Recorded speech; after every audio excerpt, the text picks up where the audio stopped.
रीमा साहिबा, आप बताइए, क्या आप भट्टी साहब का सेंटिमेंट शेयर करती हैं? समझती हैं कि अगर पूरी पिक्चर को देखा जाए तो जो आवाज़ें उठी पाकिस्तान के उसूली मौक़िफ़ के हक़ में, ना सिर्फ पाकिस्तान के अंदर से बल्कि पूरी दुनिया से, मुख्तलिफ़ क्रिकेट बोर्ड्स ने, मुख्तलिफ़ सीनियर प्लेयर्स ने बड़ी हिमायत की पाकिस्तान की, स्टैंड की, उसने कुछ असर डाला है?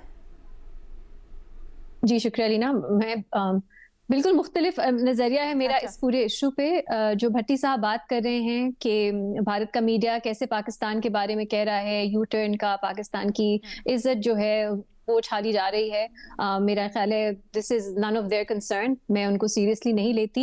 मेरे लिए फ़र्क नहीं पड़ता कि भारत का मीडिया पाकिस्तान के बारे में किस तरह बात कर रहा है। और ना ही मैं ये एक्सपेक्ट करती हूँ कि पाकिस्तान को इस एक मूव से पता नहीं पूरी दुनिया ही बदल जाती। मेरी तो ये एक्सपेक्टेशंस नहीं थी। सो मेरा नहीं ख्याल आप इस तरह के फैसले जो हैं वो इतनी ज्यादा अचीवमेंट्स एक फैसले से एक्सपेक्ट भी कर सकते हैं, और ये इज्जत बेइज्जती का मामला बिल्कुल नहीं बनाना चाहिए। और फ्रैंकली एज अ पाकिस्तानी मुझे नहीं अच्छा लगता कि अगर ये कंडीशन पाकिस्तान रखता कि हमसे हाथ मिलाया जाए। हाथ मिलाना एक कन्वेंशन है, उसके पीछे एक स्पोर्ट्समैनशिप स्पिरिट होती है। ये आप किसी को पाबंद करके या ज़बरदस्ती, जबरदस्ती हाँ। हाथ मिलवाना, I would have found it very small.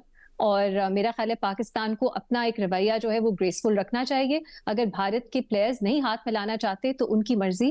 बेइज्जती या इसमें इज्जत अपनी डालने की मैं इस तरह एटलीस्ट इस पर्सपेक्टिव से नहीं देखती। हाउएवर मैं इस पॉइंट ऑफ व्यू से भी एग्री नहीं करती कि पाकिस्तान का असूली मौकफ था और पाकिस्तान है उसने भारत को कॉल आउट किया, और भारत है वो बुली था, वो क्रिकेट को पॉलिटिसाइज कर रहा था, और पाकिस्तान ने जो है उनका जो ब्लफ है वो कॉल आउट किया। मुझे अफसोस होता है ये कहते हुए। मेरा ख्याल है पाकिस्तान का डिसीजन भी पॉलिटिकल था।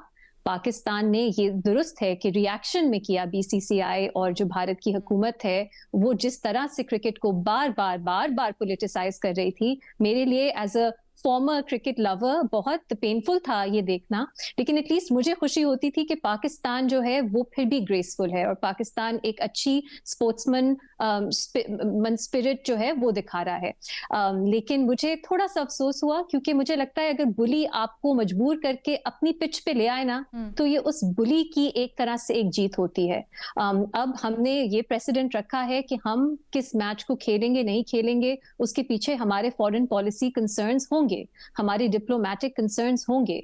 हम जो हमारी एक पोजीशन है रेवेन्यू के हवाले से उसको इस्तेमाल करेंगे अपनी कुछ ममालिक से बेहतर रिलेशनशिप करने के लिए। सो हमने भी क्रिकेट को पॉलिटिसाइज किया है। अब मैं समझ रही हूँ लोग मुझे इसको पसंद नहीं करेंगे इस बात को, ये अनपॉपुलर ओपिनियन है, शायद नाइव ओपिनियन है, रियल वर्ल्ड कुछ और डिमांड करती है, मुझे नहीं मालूम। लेकिन मैं ये महसूस करती हूँ तो मैं वही बात करूंगी कि मुझे लगा है कि प्रेसिडेंट अच्छा सेट नहीं हुआ। अब ये पाकिस्तान के हक में जाएगा नहीं जाएगा in the future I don't know, but जो इसके पीछे वजूहात हैं ये कोई मेरा नहीं ख्याल उसूल है, मेरा नहीं ख्याल क्रिकेट है, मेरा नहीं ख्याल हेल्दी कंपटीशन है। उसके पीछे यही है, भारत भी पॉलिटिक्स करता था, उनकी मुख्तलिफ तरह की पॉलिटिक्स थी। आप कह दें आपने रिएक्शन में की है, लेकिन आपने उन्हीं के पिच पे उसी पिच को स्ट्रेंथन किया है जिससे क्रिकेट का कोई लेना देना नहीं है। बस वो वही है कि वो करते आ रहे हैं तो हम भी करेंगे। तो अब स्ट्रेटेजिकली जो बेहतर अलायंसेस बनाए, जो बेहतर इस तरह पॉलिटिक्स करे, उसकी जीत होगी। उसका कोई क्रिकेट से, क्रिकेट के ग्राउंड से उसका कोई ताल्लुक नहीं होगा। अच्छा।